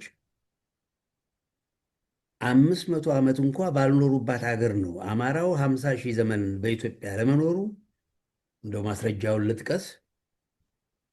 እ፣ ከፍ ያለ ቦታ የሚባለው ከ2000 ሜትር ከባህር ወለል በላይ ከፍ ያለን ቦታ ከፍ ያለ ይሉታል። 2000 ሜትር ያህል አንድ 2000 ሜትር እንግዲህ 6-7 ሺህ ጫማ የሚያህል ነው በጫማ ሲመነዘር እና ከዚያ በላይ የሚኖረው ህዝብ እንግዲህ አየር በርከት አየር እጭቅ ያለ ተፈራ ማን ነው አለድልዶ የሚኖረው ወፈር ያለ አየር የሚኖረው ወደ ምድር በቀረበን ቁጥር ወደ ባህር ወለል ከባህርም ወለል ወደ ውስጥ በገባን ቁጥር አየሩ ችምችም ብሎ ተቀራርቦ ነው የሚኖረው፣ ታጭቆ ነው የሚኖረው።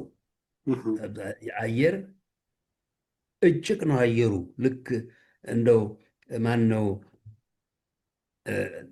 ቁልቁል በሄደ እንትን ባህር ወለል ላይ ነው ትልቁ አየር እንትን ማለት የአየር ሞለኪውሎቹ ተጠጋግተው የሚኖሩት። በእንግሊዘኛ ዝቅ ያለ ዴንሲቲው ወደ ታች ሲወርድ ይጨምራል፣ ወደ ላይ ስንወጣ አየር እየሳሳ ይሄዳል። አዎ አዎ አዎ። እና የሚገለጽበት በፕሬሸር ነው፣ በኃይል ነው የሚለው። በኃይል ታጭቆ ነው ወደ ታች በሚሆንበት ጊዜ ባህር ወለል በኩል እኛ አይሰማንም እንጂ እንደው ምሳሌ ልጥቀስ። መኪና የመኪና ፍጥነት ልክ መኪናም እንደ ሰው ነው። መኪና አዲስ አበባ ላይ ለጥ ያለ ሜዳ አሁን እንጦጦ በላይ ማነው ወደ ሱሉልታ ሱሉልታ ሜዳ 1-2-3 ኪሎ ሜትር የሆነ ሜዳ አለ። እዛ ወደ 3000 ሜትር አካባቢ 2800 ሜትር አካባቢ ነው የሱሉልታ ከፍታ። መኪና እዛች ቦታ ላይና ዝቅ ያለ ቦታ እነ ምጽዋ እና አሰብ ላይ የመኪና ሩጫ ቢደረግ በዛች በተወሰነች ሰዓት ውስጥ መኪናው የሚፈጥነው አየሩ በጣም አለደለደበት እነ ምጽዋ እነ አሰብ ባህር ወለል ላይ ባለበት እንትን ነው መኪናው ፈጥኖ የሚምዘገዘገው። እላይ ያለው አየሩ ስስ ስለሆነ ይጨነቃል። ልክ ሰውም እንደዚያ ነው፣ ከፍታ ላይ ያለ ሰው። ስለዚህም ነው ለምሳሌ ከበርካታ ከረባዳ ቦታ ዝቅ ካለ ቦታ ወደ ከፍ ያለ ቦታ በሚካሄድበት ጊዜ ልብ ይጨነቃል፣ ሳምባ ይጨነቃል። ሰዎች መተኛት መቆም ያቅታቸዋል ለረጅም ጊዜ። አሁን ከአውሮፓ ወደ ኢትዮጵያ ለረጅም ጊዜ አውሮፓ ውስጥ የተቀመጡ ሰዎች ፈረንጆችም ሆኑ ኢትዮጵያኖች ሳይቀሩ አዲስ አበባ በሚሄዱበት ጊዜ ልባቸው ይጨነቃል፣ አየሩ ይሳሳ ስለሆነ ነው። እና ያን የሚቋቋሙበት የሰው ልጅ የሚቋቋሙበት ዘዴ በ3 ወር ጊዜ ውስጥ ያ የሳሳን አየር ወዲያ ወዲህ የሚያመላልስ እነኚህ ሬድ ሴልስ የሚባሉ ቀይ የደም ስሮች ማነው የደም ህዋሳቶች እነሱ ናቸው አየርን ከደም ወደሚያስፈልገው ህዋሳት የሚያስገቡ ስንቅ የሚቆጥሩ ማለት የሚያዘዋውሩ። እና አየሩ በሳሳበት ጊዜ ቁጥራቸው ይጨምራል። 2-3 ጊዜ ያህል ቁጥራቸው ይገዝፋል። እንግዲህ ያንን የሳሳ አየር ኦክስጅን የሚባለውን ለሰውነታችን ቶሎ ለማቅረብ እንዲያስችል ነው። ያ ወደ 3 ወር ያህል ይፈጃል። እና እነኚህም እንትኖች ህዋሳቶች እድሜያቸው 120 ቀን ነው። ወደ 3 ወር ያህል ነው እድሜያቸው። ስለዚህ በየቀኑ በተፈጥሮ አሁን ረባዳ ቦታ ማነው ዝቅ ያለ ቦታ ላይ በምንቀመጥበት ጊዜ በየቀኑ ወደ 1% 1% ያህል ነው ቁጥራቸው እንትን የሚጨምረው። 1% የሚሆነው ይሞታል። ያንን የሚተካ ግልገል በለው ያንኑ እንትኖች ይፈጠራሉ። ግን ተራራ ላይ በምንቀመጥበት ጊዜ በምንሄድበት ጊዜ በፍጥነት ያ የቀይ ሕዋሳት ቁጥር መጨመር አለበት እና በቀን 2-3 ጊዜ ያህል ነው ቁጥሩ የሚገሰው እና 3 ወር በሚቀመጡበት ጊዜ ወደ 100 ቀን ቁጥራቸው ረጅም ነው ቁጥራቸው 2-3 ጊዜ ያህል ስለሚበዛ ይጨነቅ የነበረው ልብ አይጨነቅም። ምክንያቱም በቂ አየር ኦክስጅን ሊያጓጉዝ የሚያስችል ሕዋሳት ስለተፈጠረለት ያ በእንግሊዘኛ አክላማታይዜሽን ይሉታል።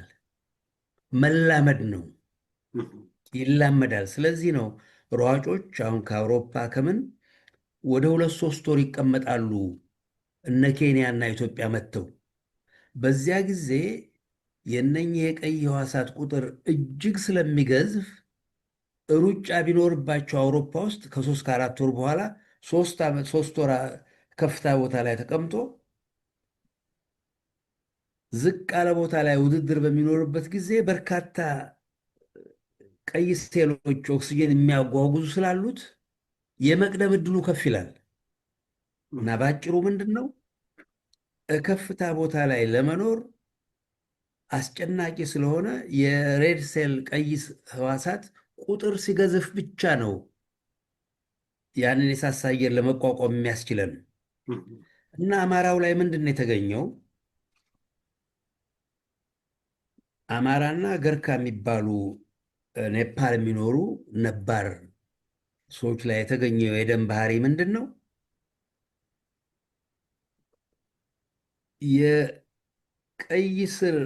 የቀይ ሕዋሳት ቁጥርን በመጨመር ሳይሆን የሳሳን አየር ችግር የሚቋቋምበት የደም ስርን የሚለጥጥ ንጥረ ነገር የሚፈጥር ናይትሪክ አሲድ ናይትሪክ ኦክሳይድ የሚባል የሚፈጥር የደም ስርን የሚለጥጥ ተፈጥሮለታል አማራውና እነኚህ ገርካ የሚባሉ ሰዎች። ያ የሆነበትን ምክንያት ምንድን ነው? ሌላው ጋር የሌለ ማለት ነው። ሌላው የሌለው 25,000 ዓመት የኖሩ አንዲስ ማውንቴን ላይ ላቲን አሜሪካ 25,000 ዓመት የኖሩ ሰዎች አሉ። እነሱ የላቸውም እና ኢትዮጵያ አማራና እነኚህ ገርካ የሚባሉ ሰዎች ብቻ ናቸው ያን ያላቸው። ያ የሆነበት ምክንያቱን ልግለጽ። በቀይ ሕዋሳት ቁጥር ብዛት የምንከላከለው የአየር እጥረት ጣጣ አለበት። እነኚህ ቀይ ሕዋሳት ቁጥራቸው ገዘፍ በሚልበት ጊዜ እየተላተሙ ይቆስላሉ፣ ልክ እንደ ማንኛውም ቁስለኛ። ያ የቆሰለው የቀይ ስር ሕዋሳት የመጓጎል ባህሪ ይፈጥራል፣ ይጓጉላል፣ የደም መጓጎልን ይፈጥራል። ያ የደም መጓጎል እንደ አጋጣሚ ልባችን ላይ ደም ቢጓጉል ወይም አንጎላችን ውስጥ ደም ቢጓጉል ለሞት ይዳርገናል። ስለዚህ ያ ችግርም አለ። ማነው በቀይ ሕዋሳት ቁጥር የአየር መሳሳትም መከላከል ቢቻልም ጣጣም አለበት አብሮት። ይህን ጣጣ ለመቆጣጠር የሚያስችለው ተፈጥሮ ራሱ የሚፈጥረው ነገር አለ እና ይሄን የተፈጠረባቸው ምንም ሳይጨነቁ የደም ስራቸው በመለጠጥ ያቺ የሳሳች ኦክስጅን ወይም አየር እንደ ልብ ማንኛውንም የሰውነት አካል ሊቀልብ የሚያስችል ተፈጥሮ ያላቸው አማሮችና ኔፓል የሚኖሩ ገርካዎች ናቸው። እና ጥናት ሲመለከት ምንድን ነው እንትን ያደረገው 25,000 ዓመት የኖሩ ሰዎች ያን የላቸው። ስለዚህ አጥኚዎቹ ምንድን ነው ይሄ እንግዲህ ኤቮሉሽን ይሉታል። ዝግመተ ምንትሰ ነው የሚባለው መሰለኝ በአማርኛ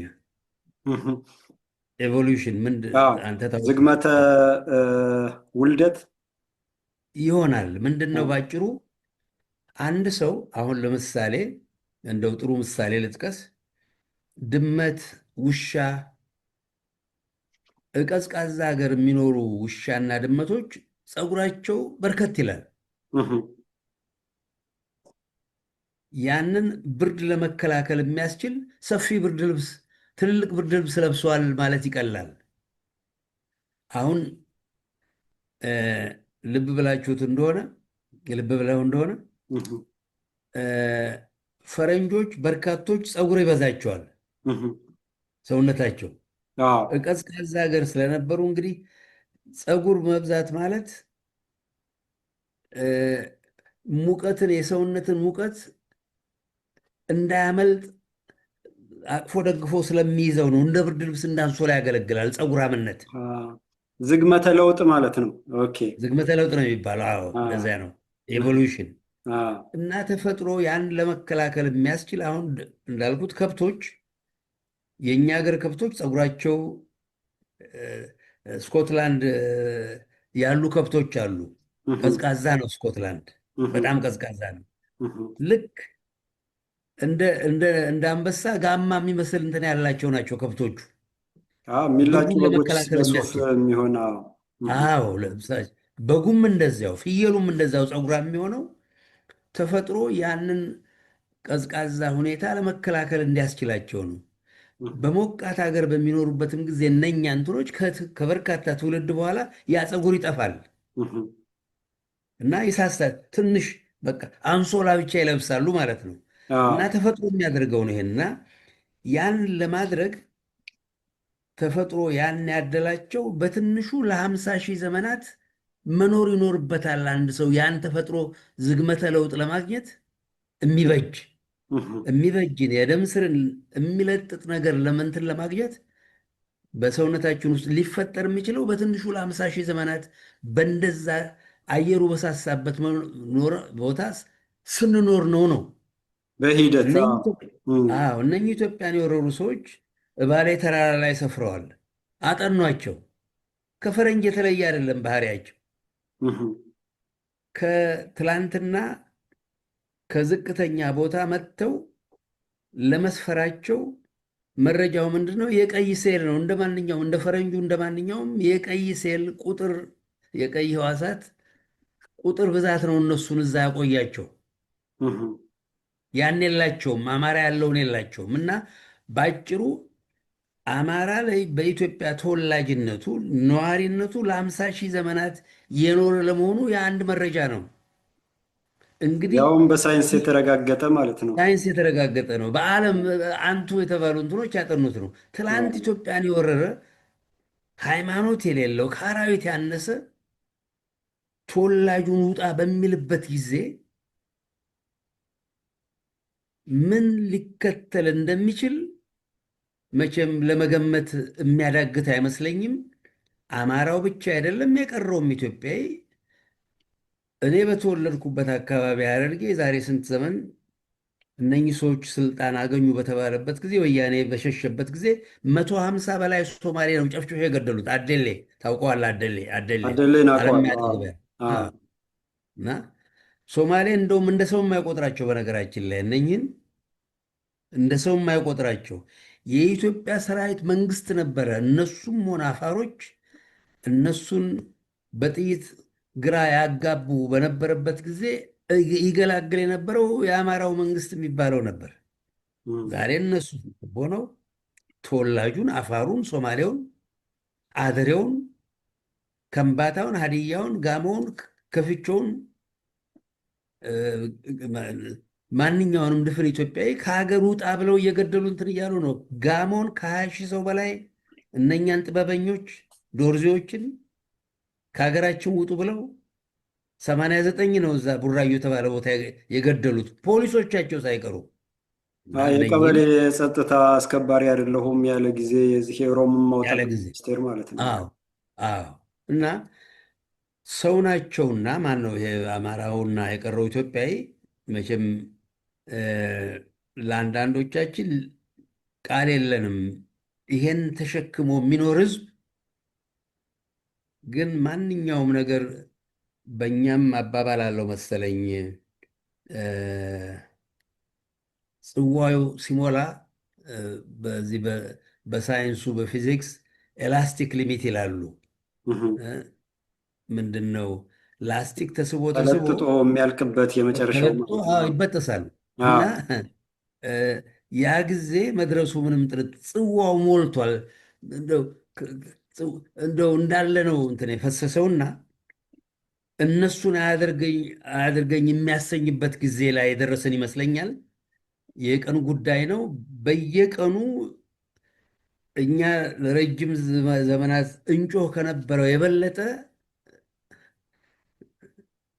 ባለፉት 400 ዓመት የተፈጸመበትን ሁሉ የበለጠ ዛሬ የፈጸሙበት እና በማድረግ ላይ ያሉት የኢትዮጵያን ሕዝብ ገደብ የሌለው በተለይ አማራውን ገደብ የሌለው ቁጣ ለመቀስቀስ ስለበቃ እግዚአብሔር ይስጣቸው ላለው እንግዲህ ፋኖ አማራን ብቻ ሳይሆን እንዳያት እንደ ቅድመ አያቶቹ 94 በመቶ የኢትዮጵያን አርበኛ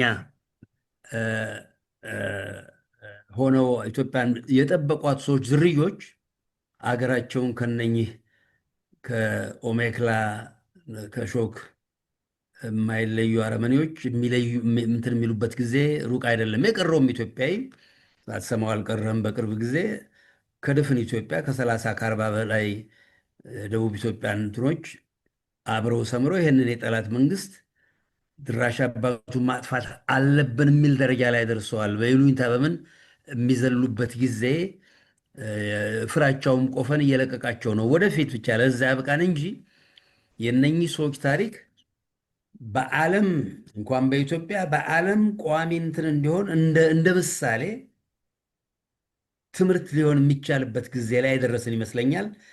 እና በዛች ላብቃ።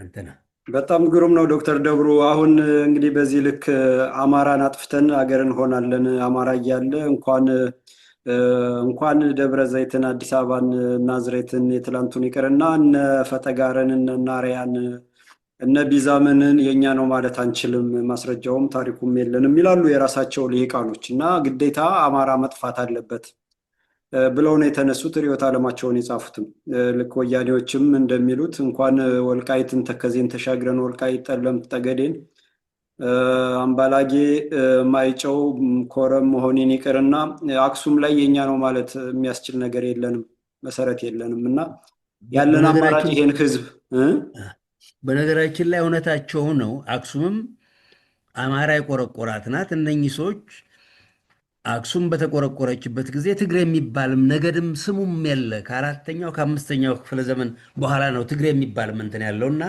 ትክክል ናቸው። ምናቸውም አይደለች አክሱም። አክሱም ለአገልጋይነት ከየመን ከምን ተጠረቃቅሞ የመጣ ትግርኛ ተናጋሪ ያለበት እንትን እንጂ የአማራ አጽመ ርስት ናት። አክሱምም በነገራችን ላይ ያን ሀቅ ነው ማለት ነው። አዎ። እና ይሄ የሞተው አስተማሪም እንደዛ እያሉ ነው ሲያስተምሩ የነበሩት። አክሱምን የኛ ነው ማለት አንችልም ይላል። እነ ፓንክረስት ምናምን ታሪክ አስቀምጠዋል። እንደውም አጋሜ የሚባለው ስም ከጥንት የየመን ግዛት የነበረ አሁን በኤሚሬት ነው በሳውዲ ያለ አጋማ የሚባል ቦታ ጃማ ነው አጋማ የሚባል ቦታ ነበረ። ከዛ ነው እንደዛ የሚባል ታሪክ አለ። ኤኒዌይስ ወደ ጉዳያችን ስንመለስ የእነሱ አቋም አማራን ካላጠፋን ይሄ የኛ ነውና ይገባናል ማለት አንችልም ነው የእነዚህ ኤሊቶች ልሂቃን አቋም። ከትግራይ ህዝብ ወጣው የትግሬን ህዝብ አንድ ረድፍ ያሰለፉት፣ አሁንም ከኦሮሞ ህዝብ ወጣው የኦሮሞን ህዝብ አንድ ረድፍ አሰልፈው የተቃወማቸውን ገለው አማራን ካላጠፋን ይሄ የኛ ነው ማለት አንችልም ብለው ህዝብን በህዝብ እያፋጁና ሀገር እያፈረሱ የሚገኙት ጣፋንታቸው መጨረሻ ይታወቃል። ህዝብም ጽዋው እስኪሞላ ነው ተናግረዋል።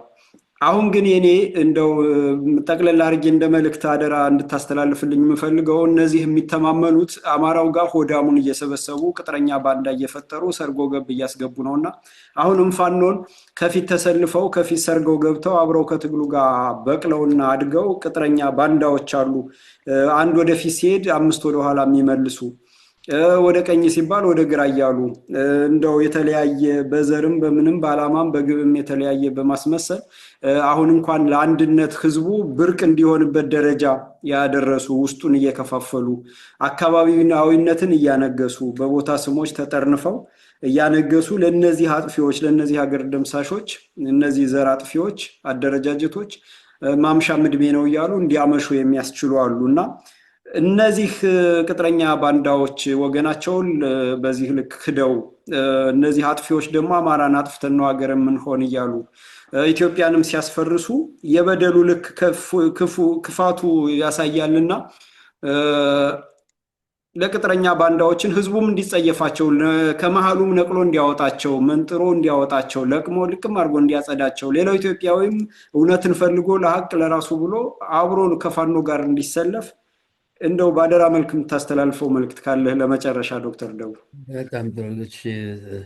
እንደውም ዛሬ ነው የሆነ ነገር ሰምቼ አንድ ቦታ አንድ ባንዳ ያሳዝነኛል። አማራ በአማራ ሲያልቅ ይህን ያረመኔ መንግስት ኢትዮጵያ ይመስሎት ለዚህ መንግስት አማራ ሲያድር መቁሰል ነው። ለማንኛውም በላይ ዘለቀ ትምህርት ሳይኖረው እጅግ የጠለቀ ብሩህ አእምሮ የነበረው ቅን ሰው ጨርሶታል። ለጠላት ትልቁ ጠላት እሱ በጊዜው በርከፋችላቸው የነበሩ ናቸው፣ ባንዶች ማለቱ ነው። እና እነኚህ ምንም ምህረት ሊገባቸው እንትን የማይባሉ ናቸው። አሁን ያ ገዱ የሚባለው የአንጋዳ አባቱንስና አሜሪካ እንደውም በአደባባይ ከአማራ ተብዬዎች ጋር ይሰበሰባል አሉ። እነ ታምራት ላይኔን የትግሬዎቹስ ቀን አለው። እነኚህን አማሮች ዛሬ በውጭ በባዕዳን ተልከው ያሉን እንደው ግንባር ግንባራቸው ማለት ቢያቅት እንኳ ጢቅ ሊባልባቸው ሲገባ እነኚህን የሚያስታምም አማራ እና እነኚህ ምንም ይሁን ሁለት ነገር ነው። እነኚህ ለወዳቸው ያደሩ ሰዎች ለጠላት ያደረ አገሩን የከዳ ሁለት አይነት ባህሪ ያለው ሰው ነው። ወይ ደደብ ነው፣ የመጨረሻ ደደብ፣ ወይ ሆዳም ነው። ሁለቱም አይበጅም። አገርን በደደብነቱ ደደብ መሆኑ ሳይሆን በደደብነቱ ጠላትን ለጠላት ያደረ እንትን ጠላትም ራሱ የማያከብራቸው እነኚህን ሰዎች መገላገል የእያንዳንዱ የፋኖም የቀረውም ኢትዮጵያ እንትን ነው። የቀሩትም ኢትዮጵያኖች በአሉበት የደቡብም የምንም ኢትዮጵያዊ ለጠላት ያደረን ለዚህ ለአረመኔዎች መንግስት ያደረን እንደ ኢትዮጵያ ጠላት አድርጎ ሊገላገላቸው ይገባል። አማራው ብቻ አይደለም እና የአማራ ባንዶች ምህረት ሊደረግላቸው እንደውም የአማራው የሚያቃጥለንም ይህን ያህል ጊዜ እነኝህን ሰዎች ማስታመሙ አይበጁንም። መመንገል መመንጠር አለባቸው። በላይ ዘለቀ 45 ሺህ ጦር በ5 ዓመት ውስጥ እግዜር ያሳየ በ1929 ነው መሰለኝ ጠላት በገባ በዓመቱ የጣሊያን ሰላዮች ምን ያህል አርበኛ እንዳለ አሰልለው 25 ሺህ ነበሩ ይላል። ከጠላት ማነው ወረራ በ1933 ጠላት ኢትዮጵያን በለቀቀበት ጊዜ በተሸነፈበት ጊዜ በላይ ዘለቀ ብቻ 45 ሺህ ጦር ነበረው። እያደገ እና ያን ያደርግ የነበረው ባንዳ የሚባሉትን ነበር ከጠላት በፊት በቅድሚያ ይመነጥር የነበረው። ያ የማይቀር እንትን ነው። ከአሁን ቀደም ደጋግመን እንዳልነው ለዚህ የበቃንበት ምክንያት አንዱ የወያኔ ትግሬዎችም ለ150 ዓመት ኢትዮጵያን ሲከዱ የነበሩ ሰዎች ለፍርድ አለመቅረባቸው። የመጀመሪያው ወያኔ ተብሎ ደን የገባ የተባለው ለጠላት ያደሩ ባንዶች አማራ ስልጣን ሲይዝ ምን ያደርገናል በሚል ሰበብ ደን የገቡ እንጂ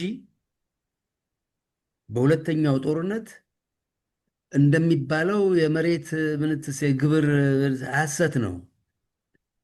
እንደውም ለ10 ዓመት ነው ግብር አልገበረም የትግሬ ህዝብ፣ እህልም አንተ ነው አይገበረም። እና ያ የሆነበት ዋናው ምክንያት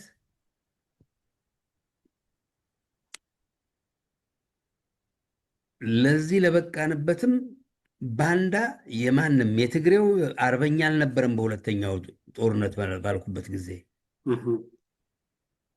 አንድ ሰው የተቀጣ የለም። እንግዲህ የባንዳ የልጅ ልጅ የኢትዮጵያ መሪ ሊሆን በቃ እና እነኚህ ሰዎች ማንነታቸው ሊታወቅ የኢትዮጵያ ህዝብ ባንዳን ምን እንደነካው እንጨት ሊጸየፍ ቢችል ኖሮ የባንዳ ዝርያ የመንግስት ስራ እንኳ ሊይዝ ባልተገባው ነበር፣ ባልተፈቀደለት። በአንዳንድ እንትን ላይ በተለይ እምነትን በሚፈለግበት ቦታ ለዚያ እንኳ ለመቀጠር ባልበቁ ነበር። እነኚህ ሰዎች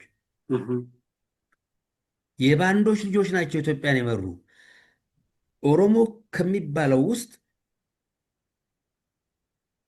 ባለፈውም አንስቼው እንደነበረው ከ90 ኢትዮጵያ አርበኞች 94 በመቶ አማራ፣ 6 በመቶ በቅድሚያ ሲዳማን ነበር ይጠራ የነበረው። ከ1500 ውስጥ እንግዲህ ኢምንት ነበር ማለት ነው። ኦሮሞ ተብዬው ኢምንት ነው፣ ያውም የሸዋ ኦሮሞ ተብዬ ነው። እንግዲህ የነኛ የባንዳ ዝርዮችና በኢትዮጵያ ወረራ ላይ ምንም ሚና ያልነበራቸው እንደውም የወለጎች ለጠላት አብረው እነ ራስ እምሩ ከሀገር እንዲባረሩ የጥቁር አንበሳ ሰራዊት ከወለጋ እንዲባረሩ ያደረጉ የወለጋ እነኚህ ኦሮሞ ተብዬዎች ናቸው። እነሱ ናቸው ዛሬ ስልጣን ላይ ያለው የሰፈረው ኢምንት የፕሮቴስታንት እምነት ተከታይ የሆነ በተዋህዶና በነባር እስልምና ላይ ጦርነት ያወጁ ባዕዳን ናቸው፣ ወራሪዎች ናቸው።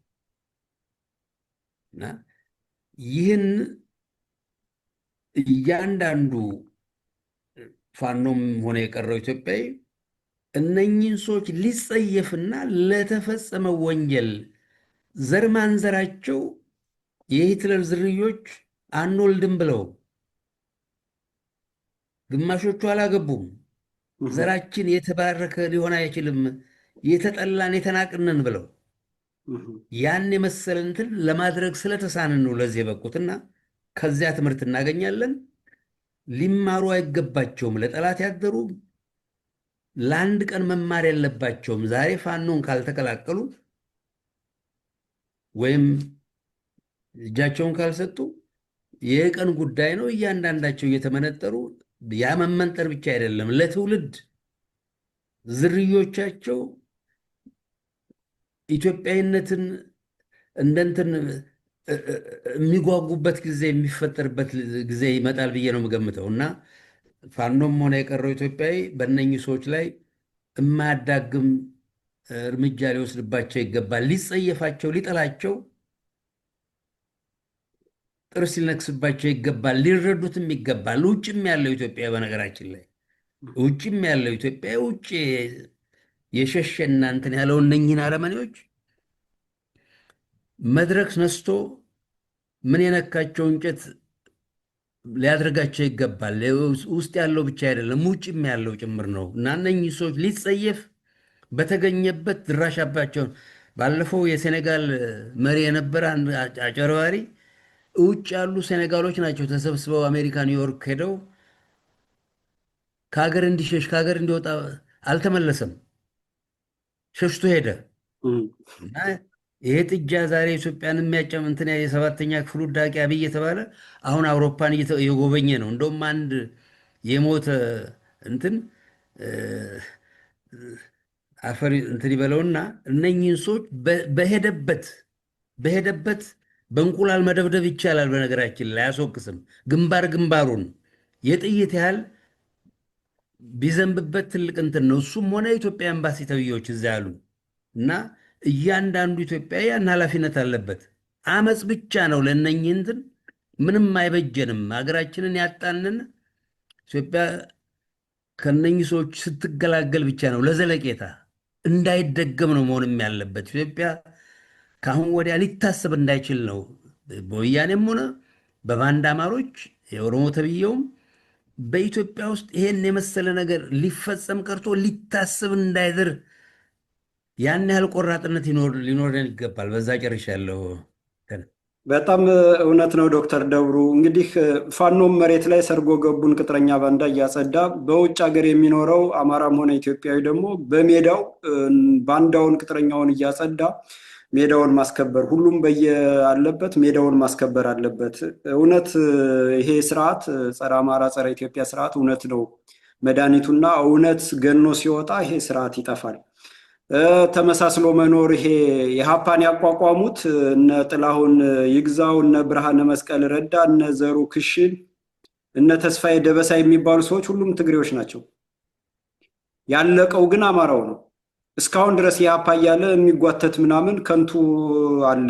የዛኔ የደነቆረ አሁንም እስካሁን እንደደነቆረ የቀጠለ እነ መይሶን እነ ኃይሌ ፊዳ ናቸው። እነ ሰናይ ልኬ ወዛደር ሊግ ነው ምናምን የሚባለውን እያቋቋሙ አማራው እየሄደ ይገባላቸዋል የመነጠሩት ማለት ነው። እና እውቀቱን የፖለቲካ ማስተዳደራዊ እውቀቱን ይዞ ለሀገርና ለሕዝብ የሚጠቅም እየመሰለው አማራው ይሄዳል፣ እነሱ ይፈጁታል። እና አሁንም እነዚህ አጥፊዎች የአማራውን ባንዳዎችን ሰርጎ ገቦችን ይዘው ከፊት እያስቀመጡ ሌላው አማራ እውነት መስሎ ሲጠጋ እየተፈጀነ ያለ ይሄ መብቃት አለበት እላለሁ። ዶክተር ደብሩ ረጅም ሰዓት ብንቆይ ደስ ባላይ ነበር፣ ግን ብዙ ሰዓት ስላስቀመጥኩ እዚህ ጋር የዛሬውን እንጨርሳለን። በሚቀጥለው በሌላ ፕሮግራም እስከምንገናኝ በአድማጭ ተመልካቾች ስም በፍኖተ አማራ በዘመር ቲቪ አድማጭ ተመልካቾች ስም አመሰግናለሁ። እግዚአብሔር ይስጥልኝ ዶክተር ደብሩ። አሜን። እግዚአብሔር ይስጥልኝ። አንተነህ እግዚአብሔር ይስጥልኝ። አድማጭ ተመልካቾቻችን ይህ በዘመር ቲቪ የሚተላለፈው አገር ቤት በሳተላይት በዩቲዩብ በፍኖተ አማራ የሚተላለፍ ዝግጅት ነው። የአማራን ሕልውና ከገባበት ማጥ ከአጥፊዎች ጉሮሮ አውጥተን ጠላቶቻችንን አሸንፈን በኢትዮጵያ ምድር ስር ነቀል ለውጥ ታውጆ በአማራ ላይ የተፈጸመ በሌላውም ላይ እንዳይፈጸም በቃ የሚባልበትን ትግል የራሱን ፍኖት የሚያሳይና የሚጠቁም ፕሮግራም ነው። በሚቀጥለው በሌላ ዝግጅት እንቀርባለን። እስከዛው የዘመር ቲቪን በመደገፍ በማብቃት በማደርጀት ኃላፊነታችንን እንወጣላለሁ። አመሰግናለሁ።